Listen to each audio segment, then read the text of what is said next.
बिस्मिल्लाहिर्रहमानिर्रहीम। Dear students, my name is Imran Ali और मैं पढ़ा रहा हूँ third semester pathology paper A B. ठीक है, और आज है हमारा topic erythrocytes sedimentation rate ESR। ठीक है, ये हमारे पास एक नॉन स्पेसिफिक टेस्ट है, एक इंडिकेटर टेस्ट है। ठीक है, जो कि अ नंबर ऑफ डिजीज़ की तरफ जो है ना इशारा करता है। ठीक है, अ नंबर ऑफ डिजीज़ के अंदर ये टेस्ट हमारे पास इसकी जो नॉर्मल रेंज है वो इंक्रीज हो जाता है। ठीक है, और कुछ डिजीज़ ऐसे हैं जिसके अंदर हमारे पास इसकी नॉर्मल रेंज डिक्रीज हो जाता है। ठीक है, तो आज हम डिस्कस करते हैं अबाउट एरिथ्रोसाइट्स सेडिमेंटेशन रेट। ठीक है, कि ये क्या है। एरिथ्रोसाइट्स हमारे पास stands for red blood cells. ठीक है, सेडिमेंटेशन का मतलब है settling down of red blood cells. ठीक है, और रेट हम कहते हैं एक स्पेसिफिक पीरियड ऑफ टाइम को। ठीक है, मतलब ये टेस्ट हमारे पास एक स्पेसिफिक टाइम के अंदर परफॉर्म होता है। ठीक है, और इसके अंदर क्या होता है कि RBCs हमारे पास सेटलिंग डाउन कर जाता है। ठीक है, अच्छा, डेफिनेशन हम किस तरह करते हैं कि when anticoagulated blood are allowed to stand vertically in a test tube. ठीक है, इसमें हम खास अमाउंट में ब्लड लेते हैं और उसके अंदर एंटीकोगुलेंट को मिक्स करते हैं। एंटीकोगुलेंट क्या है? अगेंस्ट क्लॉटिंग, ब्लड के अंदर उस केमिकल्स का इस्तेमाल करना जो कि हमारे पास ब्लड को क्लॉट होने से बचाता है। ठीक है, मतलब इसके लिए हमारे पास फ्री फॉर्म में ब्लड चाहिए होता है। अच्छा, तो क्या करते हैं कि एक स्पेसिफिक ट्यूब, ठीक है, हर टेस्ट ट्यूब के अंदर हम ESR को परफॉर्म नहीं कर सकते, बल्कि उसके लिए एक स्पेसिफिक ट्यूब होता है, या तो वेस्टर्न ग्रीन ट्यूब होता है या फिर वेंट्रो ट्यूब होता है। ठीक है, उस ट्यूब के अंदर हमने ESR को परफॉर्म करना पड़ता है। ठीक है, तो उस ट्यूब के अंदर हमने क्या करना है कि ब्लड को डालना है और वर्टिकल पोजीशन में ESR स्टैंड के अंदर हमने टेस्ट ट्यूब को सेट करना है। ठीक है, फिर क्या होता है कि the red cells become settling down towards the bottom of the tube. ठीक है, यहाँ पर हमारे पास क्या होता है कि रेड ब्लड सेल्स हमारे पास सेटलिंग डाउन कर जाता है। ठीक है, towards the bottom of the tube, मतलब ट्यूब के बॉटम की तरफ RBCs का सेटलिंग डाउन शुरू हो जाता है। ठीक है, this rate of settling down of red blood cells are called ESR।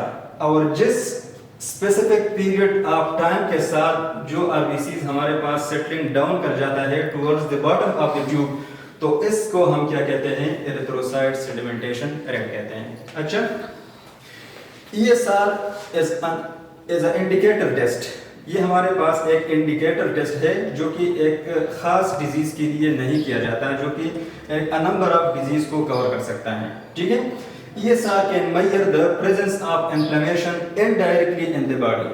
ठीक है, अगर हमारी बॉडी के अंदर कोई भी इन्फ्लेमेशन जो है ना पाया जाता हो, इन्फ्लेमेशन का प्रेजेंस हो, ठीक है, तो हमारे पास उस कंडीशन के अंदर ESR जो है ना वो इंक्रीज कर जाता है। इंक्रीज मतलब कि जो नॉर्मल लिमिट है हमारे पास, ठीक है, उससे इंक्रीज कर जाता है, अबव चला जाता है। ठीक है, when inflammation process is present in high proportion of fibrinogen protein in the blood causes red blood cells to stick to each other। ठीक है, अब हमारे पास अगर बॉडी के अंदर इन्फ्लेमेशन पाया जाता है, ठीक है, तो उस कंडीशन में फिब्रिनोजन प्रोटीन जो कि हमारे पास बॉडी के अंदर प्रेजेंट है, प्लाज्मा के अंदर प्रेजेंट है, ठीक है, वो बहुत ज्यादा अमाउंट में जो है ना पाया जाता है। ठीक है, तो उस वजह से जो है ना क्या होता है कि हमारे RBC जो है ना वो स्टैकिंग कर जाता है और एक दूसरे के साथ जो है ना मतलब चिपक जाते हैं और सेटलिंग डाउन कर जाता है।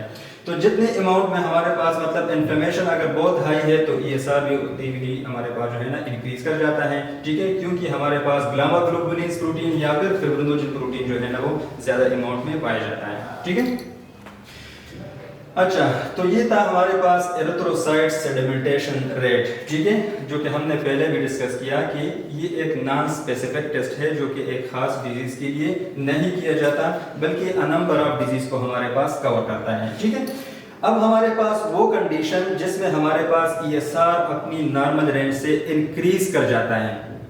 ठीक है, अब एक मेल के अंदर हमारे पास जिसकी वैल्यू 10 मिलीमीटर पर आवर तक है, ठीक है, तो अगर हमारे पास 10 mm से जो है ना वॉल्यूम ऊपर चला जाता है RBCs के जो है ना सेटलिंग डाउन का, ठीक है, तो वो कौन से कंडीशन होंगे जिसमें हमारे पास एक है क्रोनिक डिजीज लाइक ट्यूबरक्लोसिस। ठीक है, ट्यूबरक्लोसिस एक ऐसी बीमारी है, ठीक है, जिसमें हमारे पास गामा ग्लोबुलिन्स या फिर फिब्रिनोजन प्रोटीन जो है ना वो हाई लेवल में पाए जाते हैं, जिसकी वजह से हमारा ESR जो है ना वो इंक्रीज कर जाता है।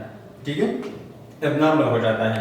हार्ट डिजीज, दिल का कोई भी जो है ना मर्ज हो हार्ट डिजीज में से, ठीक है, वो भी एक इन्फ्लेमेशन ही है, और ड्यूरिंग इन्फ्लेमेशन हमारे पास ESR जो है ना वो इंक्रीज कर जाता है, ठीक है। नंबर 3 है auto immune disease like rheumatoid arthritis. अभी आर्थराइटिस के हमारे पास बहुत सारे जो है ना किस्में हैं, ठीक है, लेकिन जो ऑटो इम्यून डिसऑर्डर है रोमेटॉइड आर्थराइटिस, ये भी अ टाइप ऑफ इन्फ्लेमेशन है जिसमें हमारे पास बहुत ज्यादा हाई लेवल में क्या पाया जाता है, फिब्रिनोजन प्रोटीन पाया जाता है, और उसकी वजह से हमारे पास ESR जो है ना वो इंक्रीज कर जाता है, ठीक है। अच्छा,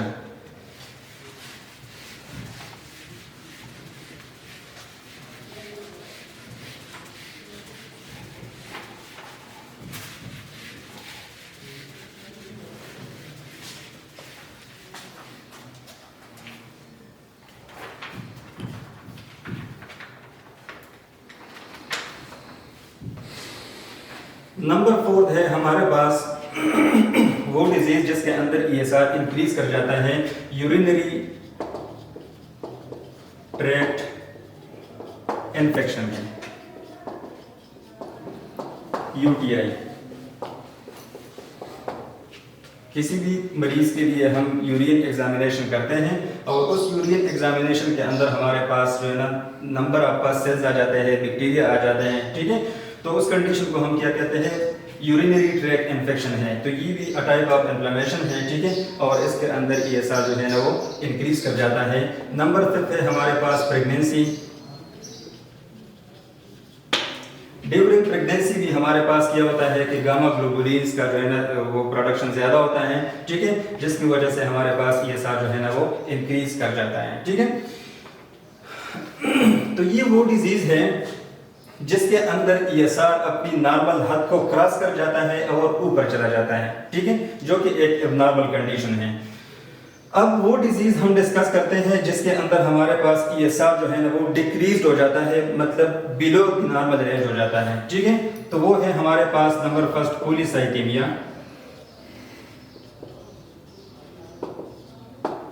पॉलीसाइथेमिया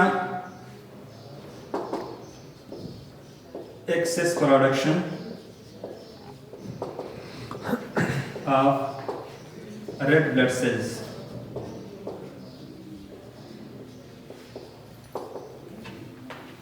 मतलब वो कंडीशन जिसमें हमारे पास RBCs का प्रोडक्शन ज्यादा हो रहा हो, ठीक है। अब जितनी आबादी हमारे पास RBCs की ज्यादा होगी उतना ही हमारे पास जो है ना ESR अपनी नॉर्मल से जो ना कम करेगा, बल्कि डिक्रीज कर जाएगा, ठीक है।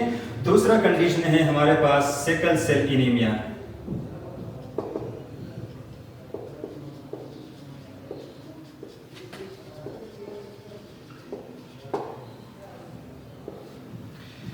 सिकल सेल्स RBCs का जो नॉर्मल शेप है हमारे पास वो है राउंडेड शेप है, बाइकनकेव डिस्क है, ठीक है। अब सिकल सेल्स हमारे पास किस तरह हो जाते हैं, बिल्कुल दरांती की तरह हो जाते हैं, अपना शक्ल जो है ना वो चेंज कर लेता है, ठीक है। और ये हमारे पास जो है ना एक डिसऑर्डर है RBCs का अकॉर्डिंग टू शेप, ठीक है, जिसको हम पोइकिलोसाइटोसिस भी कह सकते हैं, ठीक है। मतलब इसके अंदर RBCs हमारे पास जो है ना अपना शक्ल जो है ना उसका जो है ना बिगड़ जाता है, ठीक है, और इस वजह से हमारे पास क्या होता है कि ESR अपनी नॉर्मल रेंज से डिक्रीज कर जाता है, ठीक है। तो आज के लिए वाइंड अप करते हैं। अब आप ESR के बारे में जो है ना इतना पढ़ चुके हैं, तो इस पर जो है एक नज़र डाल दें, ठीक है। कल नेक्स्ट क्लास में जो है ना हम इंशाल्लाह इसकी प्रॉपर जो है ना प्रोसीजर को पढ़ेंगे कि किस तरह जो है ना ESR को परफॉर्म किया जाता है और कौन कौन से मेथड से ESR को हम परफॉर्म करते हैं, ठीक है, और उसकी नॉर्मल रेंज और प्रिकॉशन वगैरह हम नेक्स्ट क्लास में इंशाल्लाह डिस्कस करेंगे।